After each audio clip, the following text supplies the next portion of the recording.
Hello again, everybody, and welcome back to another lesson. Today, we're going to talk about the future simple again, but this time we're going to be talking about using going to instead of will. So let's get started.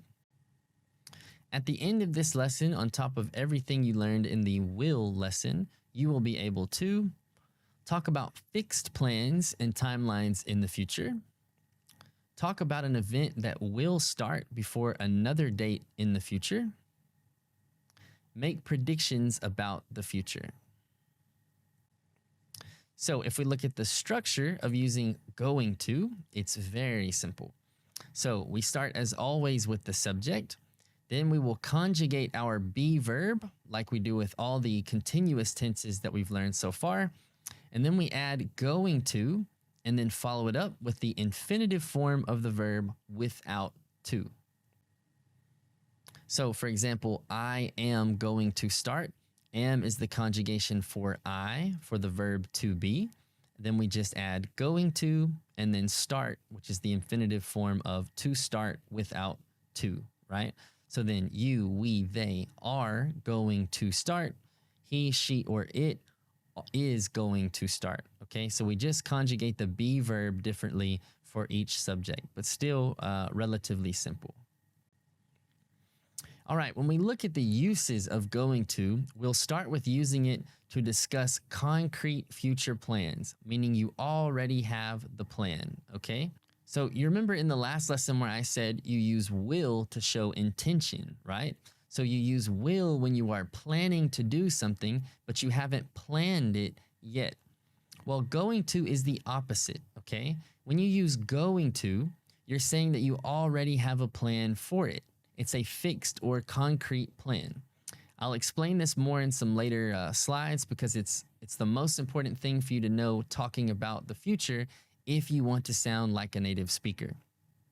So the next is we use it to make predictions about the future, all right? This one is pretty much the same as the way that we learned it with will.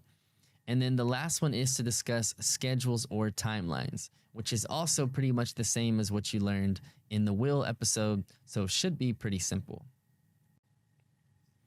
All right, so let's look at some examples of discussing concrete future plans. Again, this is when you already have a plan.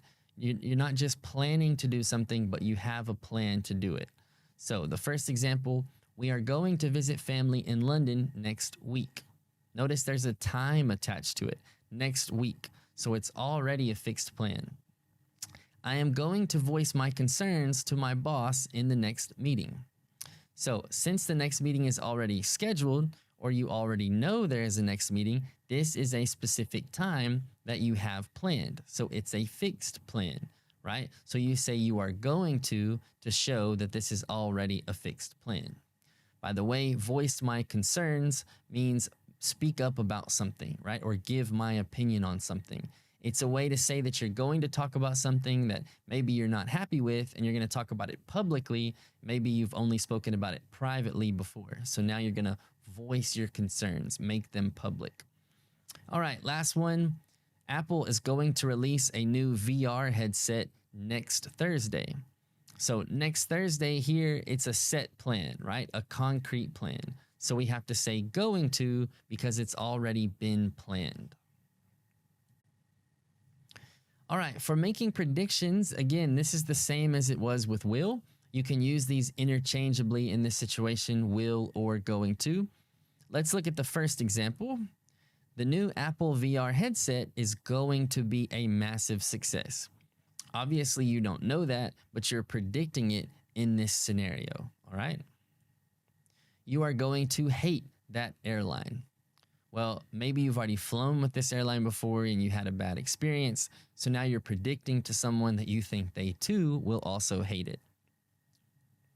I am never going to leave this neighborhood. You love your neighborhood so much that you're predicting you will never move. All right, so when we discuss schedules or timelines, again, we can either use will or going to, but this just comes down to how you want to communicate it. So when you say going to, you put a little bit more emphasis on the fact that it's already a fixed plan rather than them making the decision to come here, okay? So again, the difference between is this a voluntary decision now, or is it something that's already planned? So, for the first example, they are going to come here after they leave the pharmacy. So, like I said, they are going to come here after they leave the pharmacy. It's already a plan. They've already planned it. They're not just deciding to come here after they leave the pharmacy, right? I'm going to plan a get together with all of us once my schedule dies down a bit. So once my schedule slows down some, I'm going to plan the other thing. I have the plan to do it, but once that other thing happens first, okay? She's going to finish doing the dishes and then we will start the movie. This just simply lays out the timeline that once she finishes the dishes, then we will start the movie.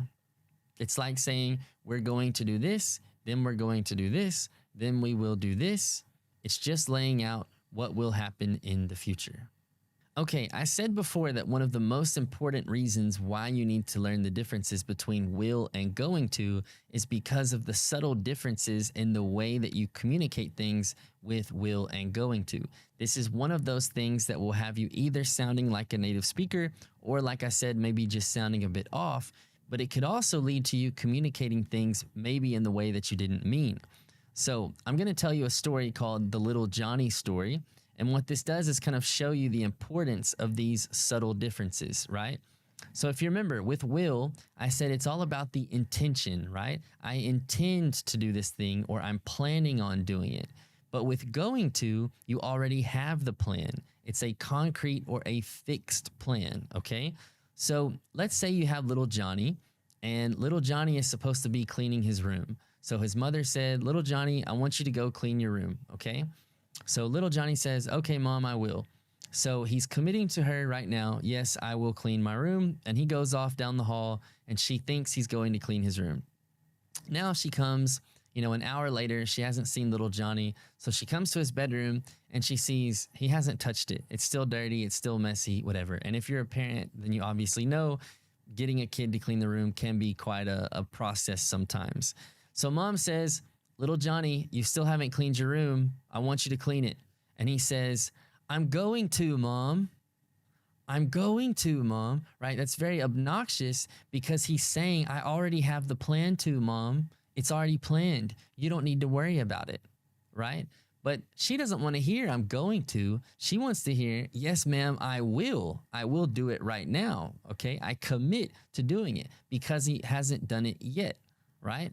So oftentimes in this situation, when we're talking about will versus going to, it's, are you communicating, I'm going to do it, I already have a plan, or okay, yes, I will do that. So if you think about maybe an example like you have some company that's coming over and somebody says, hey, will you get them a glass of water? And you say, yes, I'm going to. You're saying to them, yes, I already have it planned. I already have it covered. I'm going to take care of everything. So this little example of the going to, meaning that I already have that plan, maybe I don't need you to tell me anything more about it, versus, okay, I will, I hadn't thought about it before, but I will do it. It's a subtle difference, but it really means a lot in the communication of things, especially when you want to sound more natural and more like a native speaker. So the time expressions that you'll frequently see with going to are next week, next month, next year, okay, sometime in the future, I'm going to do this. Later, this afternoon, tonight, tomorrow, soon, this time tomorrow, this time next week. So again, these are just those keywords that you can look out for to know that you're using the future simple. And then you can kind of figure out from there, is this someone's intention, something they're planning to do, or is it a set plan, okay, a fixed plan? All right, let's summarize what we've learned so far with a few more examples. So the first one, I am going to come to your office as soon as I finish meeting with Lisa.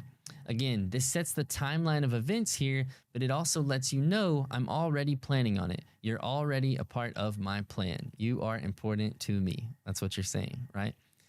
You are going to be amazing in that new job. Okay, this is making a prediction that you think they will be amazing. All right? I'm going to visit New York next. This means it's already planned. So like I said with the little Johnny example, if someone says, oh, you should really visit New York, and you say, I'm going to visit New York next, you're saying, I already have that plan, so I don't need you to convince me. Okay, that's already my plan. Sally is going to love that restaurant. Okay, another prediction here. We just conjugate the be verb to is because it's the third person singular for Sally. Okay, Sally is going to. The construction is going to restart as soon as they get more crew. All right, again, we're just setting a timeline in the future. The plan is that it will restart once they get the crew. So once this happens, then this other thing is planned to happen. All right, let's do a little more practice like we always do. So I'll go ahead and read through these first, and then I want you to, pause it and conjugate these on your own. And then, we'll have a look and see if you got them correct. So number 1, I blank visit the Portland office next month. Number 2, she blank fly to Paris once she finishes in Berlin. Number 3, we blank leave for the airport at 6 a.m. tomorrow to catch our flight. Number 4, I blank eat at that new restaurant with John on Thursday. And number 5, Apple blank make so much money from that new VR headset. Again, you're using going to here, and the main thing I want you focusing on is conjugating that be verb and then adding it to going to, okay? So pause the video now and do these on your own, unpause, and I'll give you the answers. All right, let's go through these answers. I am going to visit the Portland office next month. Am going to, I am, right? She is going to fly to Paris once she finishes in Berlin. That's already her plan. We are going to leave for the airport at 6 a.m. tomorrow to catch our flight. That is our plan, okay? I am going to eat at that new restaurant with John on Thursday. That's my plan. I am going to. Apple is going to make so much money from that new VR headset. Okay, prediction there, right? Okay, so hopefully you got all those right, and hopefully they weren't too difficult. But if anything wasn't clear, as always, just go back and rewatch any parts of the video that you need. All right, you finished another lesson. Nice work. I hope everything was clear and made sense, as I hope it always does. But if you have any questions, as always, please feel free to email me and ask. I am happy to help you. And if you have no questions, then good luck with the homework and see you in the next lesson.